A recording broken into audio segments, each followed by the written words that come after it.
توحید یہ نہیں ہے کہ جہاں ہرا کپڑا ملے وہی سر جھکا دو، وہی اگربتیاں جلا دو، وہی مٹھائیاں چلا دو اور کہو کہ یہ توحید ہے۔ لعنت ہے ایسی توحید پر، ایسی توحید پر اللہ نے لعنت کی ہے، اس کے رسول نے لعنت کی ہے کہ یہ توحید ہے ہی نہیں ہے۔ اسی لیے تو آج آستانے درگاہ مزار آباد ہے اور مسجدیں برباد ہیں، مسجدیں ویران، اور جہاں دن رات فحشکاری، بے حیائی، گندگی، شرک، کفر، ضلالت، گمراہی کی دعوت دی جا رہی ہے، وہاں کیا نوجوان لڑکے، کیا لڑکیاں اور کیا بے پردگیاں، بے حیائیاں، زناکاریاں، فحشکاریاں، ساری چیزوں کی دعوت ہو رہی ہے اور مزے اڑا رہے ہیں۔ قبور انبیائہم مساجد، اس دعوت کو بھول گئے۔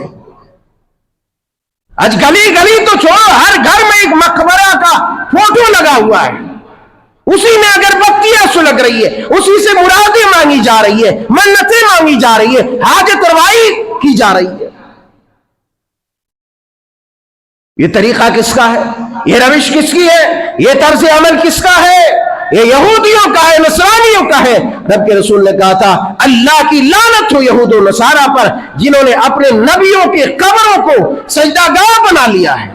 وہ دعوت ہے جس دعوت کے لیے صحابہ اکرام سولیاں پر لٹکے، جس دعوت کی وجہ سے بارکائے بدر پیش آیا، جس دعوت کو لے کر کے طائف والوں نے آپ علیہ السلام کے جسد اطہر کو خون آلود کر دیا، زخموں سے چور کر دیا، آپ کے جسم مبارک سے خون بہا، جوتیوں میں جمع، آسمان سے فرشتے نازل ہوئے۔ وہ تھے توحید کے متوالی، وہ تھی کہ جن کے جسم اطہر کو دونوں ٹانگوں کو دو رسیوں سے باندھ کر دو اونٹ سے باندھ دیا گیا، نیزے اٹھا کے، برچیاں اٹھا کے شرمگاہ میں مار دی گئی اور جسم کے دو ٹکڑے ہو گئے، پھر بھی کہا اے درندوں، اے کفار، میں وہ دیکھ رہی ہوں جو تم کبھی نہیں دیکھ سکتے۔ یہی وجہ ہے کہ نبی کریم صلی اللہ علیہ وسلم اور پورے خاندان بنو ہاشم کو، تمام مسلمانوں کو شیب ابی طالب میں 3 سال کی قید بامشقت کی سزا سنائی،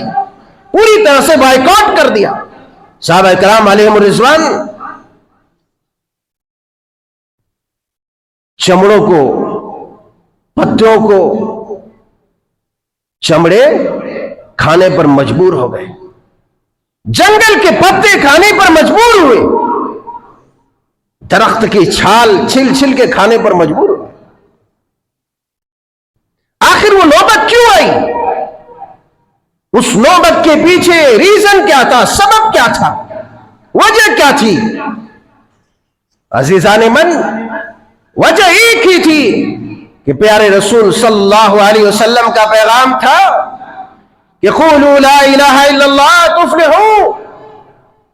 یہی وجہ ہے کہ مسلمانوں کی زندگی مکہ میں اجیرن ہو گئی، باپ بیٹے سے بچھڑ گئے، بیٹے باپ سے بچھڑ گئے، خاندان والے دشمن ہو گئے، ایک دوسرے کے جانی دشمن ہوئے، خون کے پیاسے ہوئے، خون کے پیاسے ہوئے۔ وجہ کیا تھی؟ وجہ یہ تھی کہ تم ایک کون سی نئی دعوت لے کر کے آ گئے ہو، جبکہ ان کا بھی یہ دعویٰ تھا، ان کا بھی یہ دعویٰ تھا کہ ہم دین ابراہیم پر قائم ہیں۔ اس کے باوجود بھی ابراہیم علیہ السلام کی جو توحید تھی، توحید کی دعوت تھی، اس دعوت کو بھلا دیا۔ میں نے گزشتہ خطبے میں یہ وضاحت کی تھی کہ وہاں مکے میں، بیت اللہ میں، کعبۃ اللہ میں بت پرستی کا آغاز کیسے اور کہاں سے ہوا۔ بہر صورت یہی وہ دعوت ہے جس دعوت کے لیے صحابہ اکرام سولیاں پر لٹکے، جس دعوت کی وجہ سے بارکائے بدر پیش آیا، جس دعوت کو لے کر کے طائف والوں نے آپ علیہ السلام کے جسد اطہر کو خون آلود کر دیا، زخموں سے چور کر دیا، آپ کے جسم مبارک سے خون بہا، جوتیوں میں جمع، آسمان سے فرشتے نازل ہوئے اور فرشتوں نے یہ کہا کہ اے اللہ کے پیارے حبیب، اگر آپ اجازت دیں تو اس طائف والے کو 2 پہاڑیوں کے بیچ مسل ڈالو۔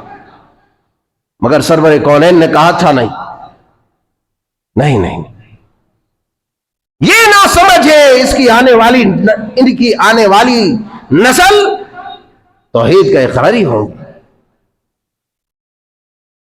صحابہ کرام سولیہ پر رٹ کے، خباب بن ارت رضی اللہ تعالیٰ مکے میں سولی پر چڑھا دیے گئے،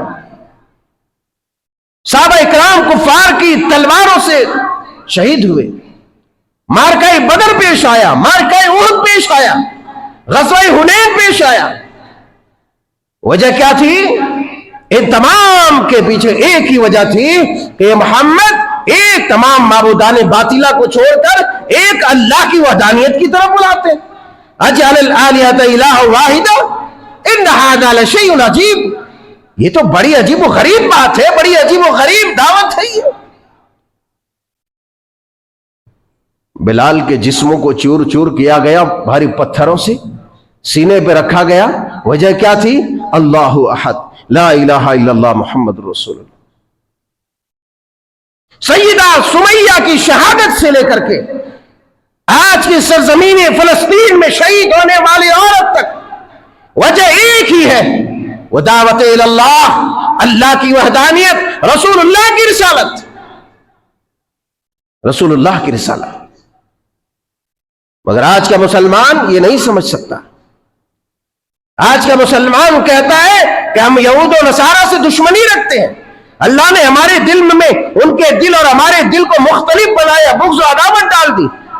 مگر جس رسول اللہ نے یہ دعوت جاری کی تھی، جن کے ذریعے سے دنیا کائنات تک یہ توحید کی دعوت پہنچی، اس دعوت کو یہ بھول گئے، جنہوں نے اپنے آخری وقت میں بھی یہ بات ارشاد فرمائی، لعنت اللہ علی الیہود والنصارى اتخذوا قبور انبیائہم مساجد۔ اس دعوت کو بھول گئے۔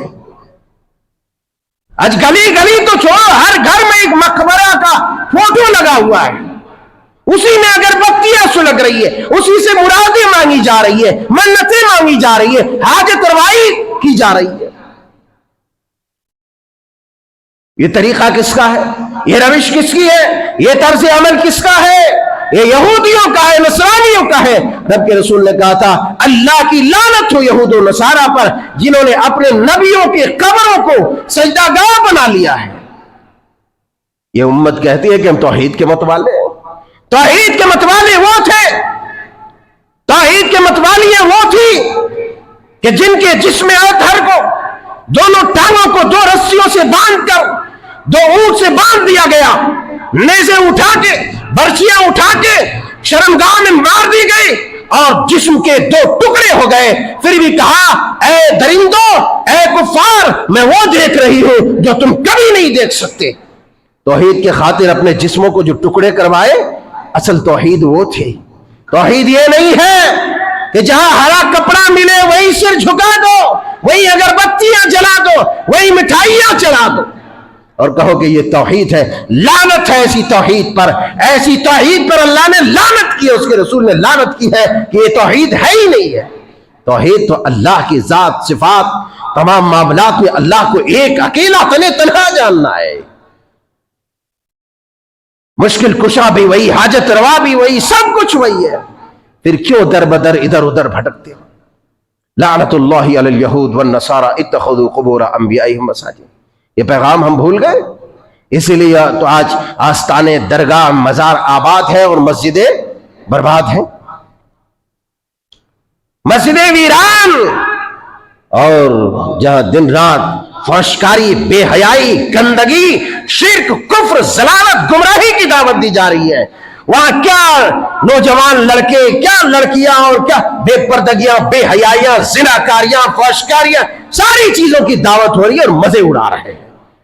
کہتے ہیں کہ ہم توحید ہیں، ہم نبی والے، ہم علی والے، ہم حسین والے۔ ارے علی تو وہ تھا کہ خیبر میں یہودیوں کے پرخچے اڑائے اور قلعہ خیبر میں علم اسلام کو بلند کیا۔ کہتے ہو کہ علی والے ہم ہیں، حسین والے وہ ہیں۔ حسین کے نانا کی وہ دعوت تھی، حسین کے بابا کی وہ دعوت تھی کہ یہودیوں کو بھی اور کفار کے بھی پرخچے اڑائے۔ آج میں نے ایک پوسٹر میں دیکھا، یہودیوں کا پوسٹر میں خیبر لکھا ہوا ہے کہ ہم بھولے نہیں ہیں خیبر کو،